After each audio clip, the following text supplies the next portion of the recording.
సర్దార్ పటేల్ వారి యొక్క 150వ జయంతి సందర్భంగా యూనిటీ మార్చ్ నిర్వహించాలని చెప్పి కేంద్ర ప్రభుత్వం నిర్ణయించుకోవడం జరిగింది.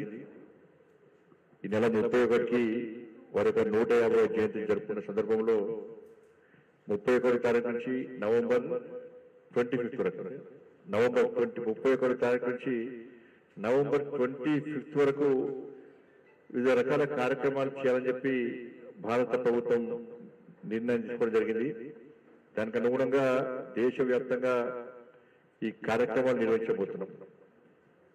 ముఖ్యంగా యూనిటీ మార్చ్ పాదయాత్రలు నిర్వహించాలని చెప్పి ఇవాళ ఈ దేశ ఐక్యత కోసం, ఈ దేశ స్వతంత్రత కోసం కష్టపడి పనిచేసేటువంటి, ఈ దేశం కోసం త్యాగం చేసినటువంటి ఒక గొప్ప మహనీయుడు సర్దార్ పటేల్. సర్దార్ పటేల్ ఈ దేశంలోని యువతకు ఒక స్ఫూర్తి. ఇవాళ యువత జోష్లాగా పనిచేయాలంటే, ఉత్సాహంగా పనిచేయాలంటే ఇవాళ సర్దార్ పటేల్ యొక్క చరిత్ర తెలుసుకున్నటువంటి ప్రతి యువకుడు కూడా ఇలా ఉత్సాహంగా, ఒక ఆనందంతో, ఒక ఆవేశంతో, ఒక ఆలోచనతోని తప్పకుండా నేను నా నిత్య జీవితంలో ఏదో ఒకటి దేశం కోసం తప్పకుండా త్యాగం చేయాలి, కష్టపడి పనిచేయాలని చెప్పి, ఏదో ఒక ధర్మకార్యం చేయాలని చెప్పి ఆలోచన తప్పకుండా వస్తుంది. అటువంటి గొప్ప చరిత్ర ఉన్నటువంటి, స్ఫూర్తిదాయకమైన చరిత్ర ఉన్నటువంటి గొప్ప మహనీయుడు సర్దార్ పటేల్. ఇలా సర్దార్ పటేల్ కు దేశానికి అనుబంధం ఒక రకమైతే, సర్దార్ పటేల్ కు తెలంగాణ రాష్ట్రానికి ప్రత్యేకమైన అనుబంధం ఉన్నది. ఇవాళ తెలంగాణ రాష్ట్ర ప్రజలు స్వేచ్ఛ వాయువులు పీల్చుకుంటున్నారంటే అది సర్దార్ పటేల్ యొక్క కృషి, సర్దార్ పటేల్ యొక్క నిర్ణయం అన్న విషయాన్ని మనం గుర్తుంచుకోవాలి. సర్దార్ పటేల్ లేకుంటే ఆ రోజు తెలంగాణ రాష్ట్రాన్ని నిజాం కుట్రల వల్ల, నిజాం కుట్ర చేసిన విషయం అందరూ తెలిసిందే. తెలంగాణ మొన్న సాధించుకున్న ఉద్యమ చరిత్ర వేరు, అంతకుముందు ఉద్యమ చరిత్ర వేరు. దాన్ని స్ఫూర్తిగా తీసుకునే మలిదశ ఉద్యమాన్ని ప్రారంభించి ఇలా మనం బలిదానాలు కూడా సిద్ధమై తెలంగాణ రాష్ట్రాన్ని సాధించుకున్నాం. కానీ ఆ రోజు సర్దార్ పటేల్ నిజాం కుట్రలను ఛేదించి, ఇతను నిజాం ఈ తెలంగాణ రాష్ట్రాన్ని స్వతంత్ర రాజ్యంగా ఉంచాలని, లేకుంటే పాకిస్తాన్ లో కలపాలని చెప్పి, లేదా ఇస్లాం రాజ్యంగా మార్చాలని చెప్పి నిజాం చేసిన కుట్రలను ఛేదించి వాళ్ళ సర్దార్ పటేల్ వాళ్ళ కఠిన నిర్ణయం తీసుకున్నాడు. కాబట్టి వాళ్ళ తెలంగాణ రాష్ట్రానికి, వాళ్ళ హైదరాబాద్ సంస్థానికి విముక్తి కలిగిన విషయాన్ని వాళ్ళ తెలంగాణలోని ప్రతి వ్యక్తి, ప్రతి తెలంగాణ వ్యక్తి, తెలంగాణ సమాజం మనం గుర్తుంచుకోవాల్సిన అవసరం ఉంది. ఆ రోజు సర్దార్ పటేల్ కఠిన నిర్ణయం తీసుకోకుంటే ఈ రోజు తెలంగాణ రాష్ట్రం ఒక పాకిస్తాన్ లో, ఒక బంగ్లాదేశ్ లోనో, ఒక శ్రీలంకనో, వాళ్ళ ఆకలి రాజ్యంగా తిండికి లేక తిప్పలు పడుతూ వాళ్ళ బిచ్చమెత్తుకునే పరిస్థితి, ఆకలి కేకలతో తల్లడిల్లే పరిస్థితి వాళ్ళ తెలంగాణకు వచ్చేదన్న విషయాన్ని మనం గుర్తుంచుకోవాల్సిన అవసరం ఉంది. అందుకే సర్దార్ పటేల్ ఆదరించి, అభిమానించి ఈ కార్యక్రమంలో పూర్తి స్థాయిలో భాగస్వామ్యం కావాల్సిన బాధ్యత తెలంగాణ సమాజానికి. కాబట్టి అందుకే ఇవాళ తెలంగాణలో కూడా సర్దార్ పటేల్ యొక్క 150వ జయంతి ఉత్సవాన్ని జరుపుకోవాలని చెప్పి పాదయాత్ర నిర్వహించాలని చెప్పి కేంద్ర ప్రభుత్వం భావించింది. అందుకే ప్రియతమ నేత దేశ ప్రధాని నరేంద్ర మోడీ గారు కూడా సర్దార్ జన్మస్థలం నుంచి గుజరాత్ లోని యూనిటీ స్టాచ్యూ ఆఫ్ యూనిటీ వరకు వాళ్ళ పాదయాత్రలో ఒకరోజు పాల్గొనడానికి నరేంద్ర మోడీ గారు కూడా నిర్ణయించడం జరిగింది. అంత ప్రాముఖ్యత, అంత ప్రాధాన్యత ఉన్నటువంటి కార్యక్రమం ఈ కార్యక్రమం. ఇవాళ కరీంనగర్ జిల్లాలో కూడా 3 రోజుల పాటు పాదయాత్ర నిర్వహించాలని చెప్పి నిర్ణయించడం జరిగింది. ఆ రోజు తప్పకుండా నాకు వీళ్ళు బట్టి తప్పకుండా 20 రోజు పాదయాత్రలో పాల్గొనే ప్రయత్నం చేస్తా. పాదయాత్రతో పాటు సెమినార్స్, ఎస్ఐఆర్టీ కాంపిటీషన్స్, క్విజ్ పోటీలు కానీ, దాంతోపాటు వాల్ పేపర్ పెయింటింగ్ సంబంధించి కానీ ఇట్లా అనేక రకాల పోటీ పరీక్షలను ఇవాళ నిర్వహించి సమాజంలో పట్ల, ముఖ్యంగా యువతల పట్ల ఒక చైతన్యం కలిగించి నెక్స్ట్ వాళ్ళ భావి జీవితం ఒక ఆదర్శప్రాయంగా ఉండే విధంగా యువతలో కూడా స్ఫూర్తి కలిగించాలని చెప్పి ఆలోచనతోని ఈ కార్యక్రమాన్ని మనం నిర్వహించడం జరుగుతున్నది. ఈ నెల 31 నుంచి నవంబర్ 25 వరకు అన్ని రకాల కార్యక్రమాలు నిర్వహిస్తున్నాం. మనం పెద్ద ఎత్తున యూత్ అని పాదయాత్రలు, దాంతోపాటు ఇతర రకాల కాంపిటీషన్స్ మనం పెట్టే ప్రయత్నం చేస్తున్నాం. కాబట్టి వాళ్ళ అందరం దీనిలో పాల్గొనాల్సిందిగా అందరికీ విజ్ఞప్తి చేస్తూ, గత పాలకులు ఇవాళ స్వాతంత్ర సమర యోధులైనటువంటి స్ఫూర్తిదాయకమైనటువంటి సర్దార్ పటేల్ లాంటి యొక్క వీరుల చరిత్రను తిరమరు చేసే ప్రయత్నం గత పాలకులు చేసిన, గత కాంగ్రెస్ ప్రభుత్వాలు చేసినవి. కేవలం నెహ్రూకు మాత్రమే పరిమితం చేసి ఇవాళ ఇలాంటి మహనీయుల యొక్క చరిత్రను తిరమరు చేసే ప్రయత్నం చేసిన తర్వాత కేంద్రంలో నరేంద్ర మోడీ గారి ప్రభుత్వం వచ్చిన తర్వాత నిజంగా ఇలాంటి వీరులను వీళ్ళ చరిత్రను తిరమరు చేసే ప్రసక్తి లేదు. భావి తరాలకు ఇలాంటి వీరుల యొక్క చరిత్ర అందించాలని చెప్పి ఉద్దేశంతో ఈ రోజు ఇలాంటి మహనీయుల చరిత్రను మనం స్ఫూర్తిగా తీసుకొని ముందుకు వాళ్ళని ఆలోచనతో ఈ కార్యక్రమాలని మనం నిర్వహించే ప్రయత్నం చేస్తున్నాం. తప్పకుండా యువత అంతా కూడా ఇటువంటి ఈ సర్దార్ పటేల్ 150వ జయంతి సందర్భంగా నిర్వహించే యూనిటీ మార్చ్ తో పాటు ఇతర కార్యక్రమంలో మనం పాల్గొనాల్సిందిగా అందరికీ విజ్ఞప్తి చేస్తూ, ఇలా 2047 సంవత్సరానికి వికసిత్ భారత్ లక్ష్యంగా నరేంద్ర మోడీ ప్రభుత్వం ఇలాంటి అనేక కార్యక్రమాలు తీసుకుంటుంది. కాబట్టి ఆ లక్ష్యాన్ని ఛేదించడానికి, ఆ లక్ష్యాన్ని చేరుకోవడానికి భారత ప్రభుత్వం చేసినటువంటి కృషిలో అందరం భాగస్వామ్యం కావాల్సిందిగా అందరికీ విజ్ఞప్తి చేస్తూ, తప్పకుండా నేను కూడా ఈ కార్యక్రమంలో పాల్గొనే ప్రయత్నం చేస్తా. అందరూ కూడా మీడియా ద్వారా, సోషల్ మీడియా ద్వారా, ముఖ్యంగా సోషల్ మీడియా వారియర్స్ని విజ్ఞప్తి చేస్తున్నా. ఇది ఒక పార్టీకి సంబంధించిన అంశం కాదు, ఒక వ్యక్తికి సంబంధించిన కార్యక్రమం కాదు. ఇది దేశ ఐక్యత కోసం నరేంద్ర మోడీ గారి ప్రభుత్వం తీసుకున్న కార్యక్రమం. ఈ దేశ ఐక్యత కోసం తెలంగాణ రాష్ట్రానికి విముక్తి కల్పించడానికి సర్దార్ పటేల్ నిజాం మెడల్ వంచినటువంటి చరిత్రను, ఒక సన్నివేశాన్ని, ఆ సంఘటనను మనం స్ఫూర్తిగా తీసుకొని మీరు సోషల్ మీడియా ద్వారా వారియర్స్ అందరూ కూడా ఈ 31 నుంచి నవంబర్ 25 వరకు భారత ప్రభుత్వం చేసినటువంటి కార్యక్రమానికి మద్దతు తెలపాల్సిందిగా, ప్రజల్లో కూడా చైతన్యం కలిగించడానికి సోషల్ మీడియా వారియర్స్ గాని, మీడియా గాని, ఎలక్ట్రానిక్ మీడియా గాని, ప్రింట్ మీడియా గాని సహకరించాల్సిందిగా మీ అందరికీ విజ్ఞప్తి చేస్తూ ఈ కార్యక్రమాన్ని విజయవంతం చేసి అందరికీ విజ్ఞప్తి చేస్తూ ముగిస్తున్నాను.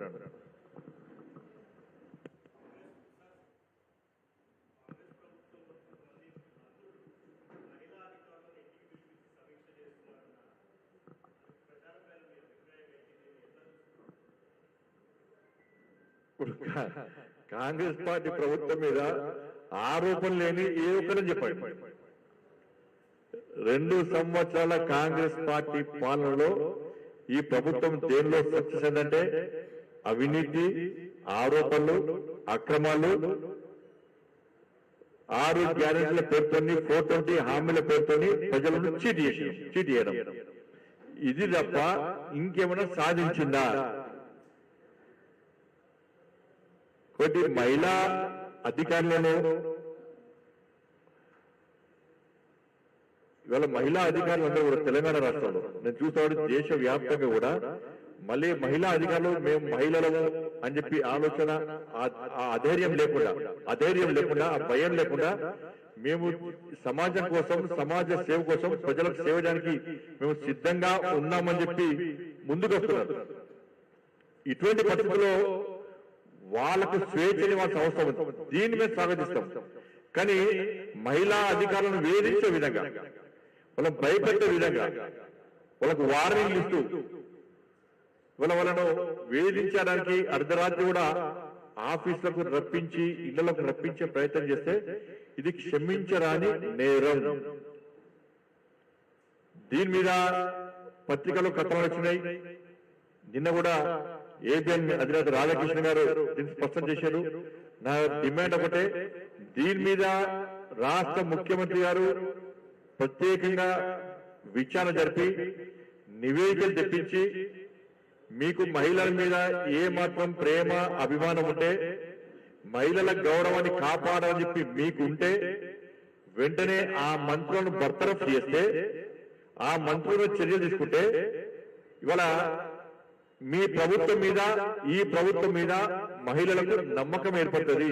మీరు ఇప్పటికే మహిళలకు మీ ప్రభుత్వం నమ్మకం లేదు. 2,500 రూపాయలు ఇస్తున్నారు, అది ఇయ్యలే. తులం బంగారం ఇస్తున్నారు, అది ఇయ్యలే. స్కూటీలు కొనిస్తున్నారు, అది ఇయ్యలే. ఇప్పటికే మహిళలు ఈ ప్రభుత్వం మీద ఆగ్రహంతో ఉన్నారు. అనేక ప్రాంతాలు క్రైమ్ జరుగుతూ ఉన్నారు. అన్ని రకాలుగా శాంతి భద్రత క్షీణించినాయి. కాబట్టి రాష్ట్ర ప్రభుత్వం వెంటనే దీని పూర్తి స్థాయిలో విచారణ జరపాలని చెప్పి ఇవాళ భారతీయ జనతా పార్టీ డిమాండ్ చేస్తా ఉన్నది.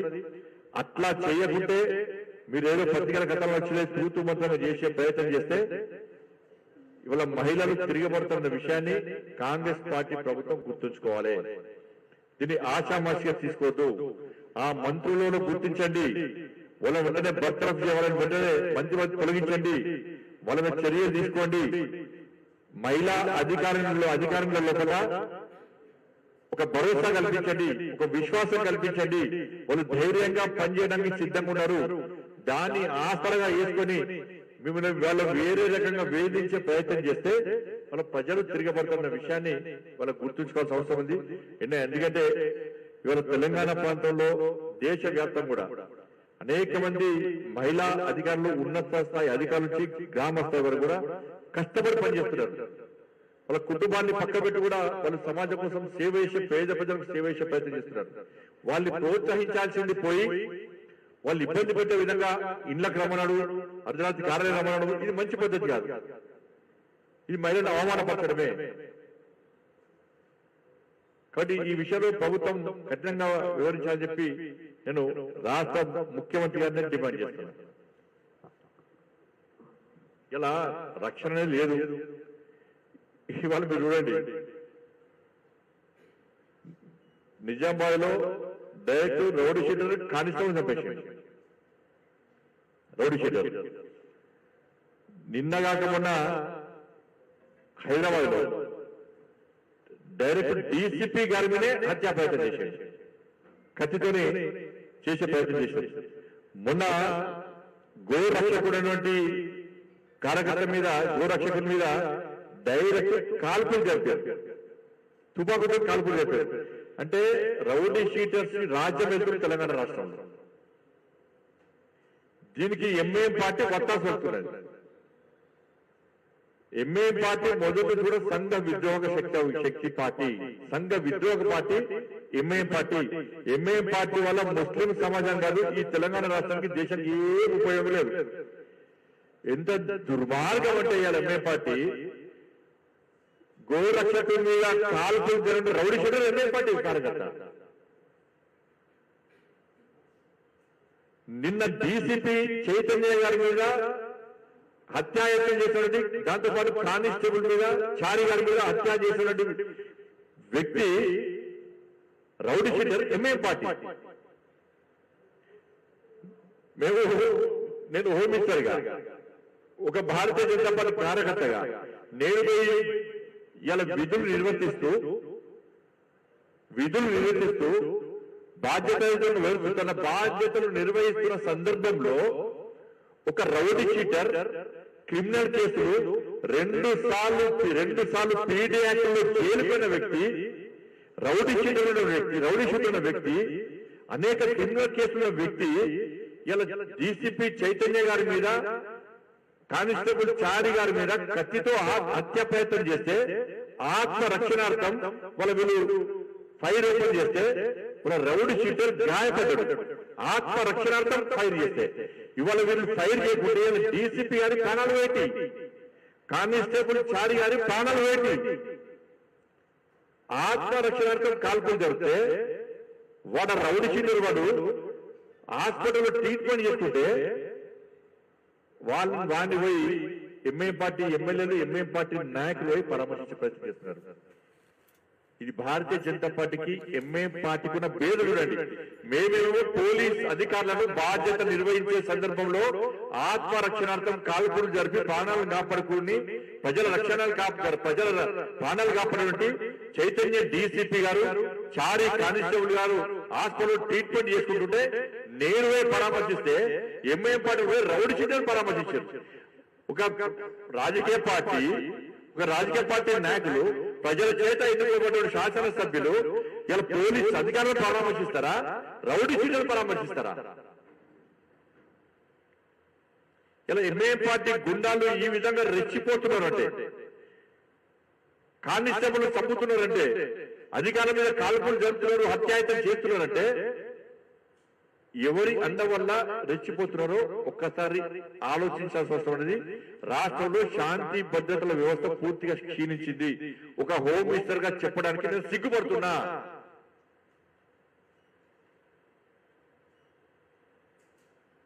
ఎంఐఎం పార్టీ ఓట్ల కోసం జుబ్లీస్ లో గెలవడానికి గతంలో బీఆర్ఎస్ పార్టీ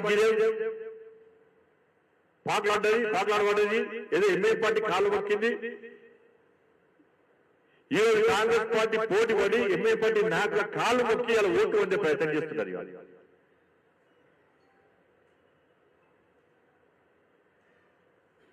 ఇలా ముస్లిం సమాజం ఎంఐఎం పార్టీ నమ్మలేదు. అందుకే బీహార్ ఎన్నికల్లో ఉలిపెట్టి ఓవైసీ అనే వ్యక్తి వచ్చి అలా జుబ్లీస్ లో ప్రచారం చేస్తున్నారు. ఈ బీఆర్ఎస్ పార్టీ కాంగ్రెస్ పార్టీలు ఎప్పుడు కూడా అధికారంలో ఉన్నప్పుడల్లా ఎంఐఎం పార్టీ వంచన చేసి ఎంఐఎం పార్టీని పెంచి పోషించే ప్రయత్నం చేస్తున్నది. వీళ్ళు శాంతి భద్రతలు కాపాడాలని చెప్పి వీళ్ళకి ఏ క్వశ్చన్ రెండు పార్టీలకు లేదు. ఎక్కడ చేసే తుపాకులకే వచ్చినాయి వాళ్ళు. ఈ కత్తులు కూడా ఇంకెంత మంది దగ్గర తుపాకులు ఉన్నాయి. లైసెన్స్ లేకుండా తుపాకులు ఎంతమంది దగ్గర ఉన్నాయి? నేను గతంలో ఎప్పుడో మళ్ళీ చెప్తున్నా, తుపాకీ ఉండాల్సింది సరిహద్దులు జవాన్ దగ్గర, ఈ సమాజాన్ని రక్షించే పోలీసు దగ్గర. లైసెన్స్ ఉండి తుపాకులు తప్ప లైసెన్స్ లేకుండా తుపాకులు ఏదైతే పట్టుకుని యథేచ్ఛగా తెలంగాణ రాష్ట్రం తిరిగి కాల్పులు జరుపుతున్నారంటే వాళ్ళు చర్య తీసుకుంటలేరు. అంటే ఇక మీరు తిరగండి, ఏమనేయండి, మేము పట్టించుకోం, మాకు ఎంఐఎం పార్టీ ఓట్లు కావాలి, ఎంఐఎం పార్టీ మద్దతు కావాలని చెప్పి వాళ్ళ కాంగ్రెస్ పార్టీ ప్రభుత్వం చేసింది, బీఆర్ఎస్ పార్టీ ప్రభుత్వం చేసింది. బట్ ఇది మంచి పద్ధతి కాదు. పోలీస్ అధికారులకు స్వేచ్ఛనియాలే.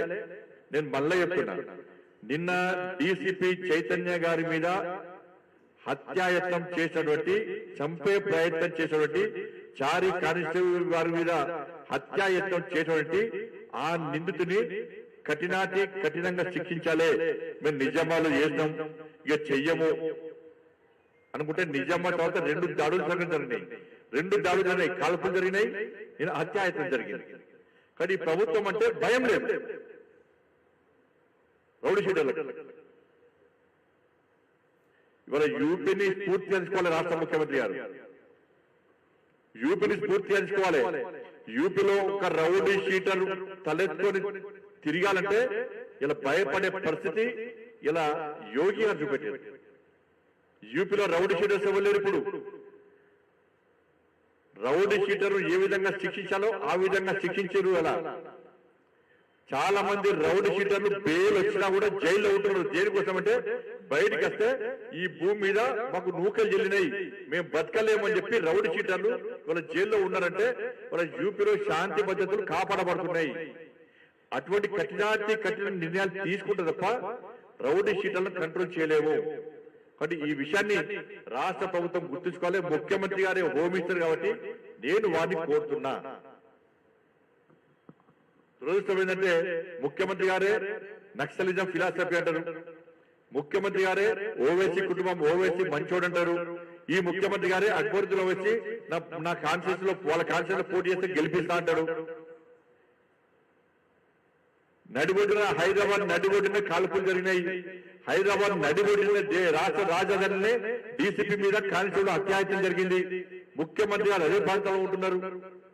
దీన్ని గమనించాల్సిందిగా ఇటువంటి క్రిమినల్స్ పట్ల కఠినంగా వివరించాలి తప్ప దాన్ని ఓట్ బ్యాంక్ పాలిటిక్స్ లో ముట్టుపెట్టడం మంచిది కాదని చెప్పి కోరుతా ఉంటాం.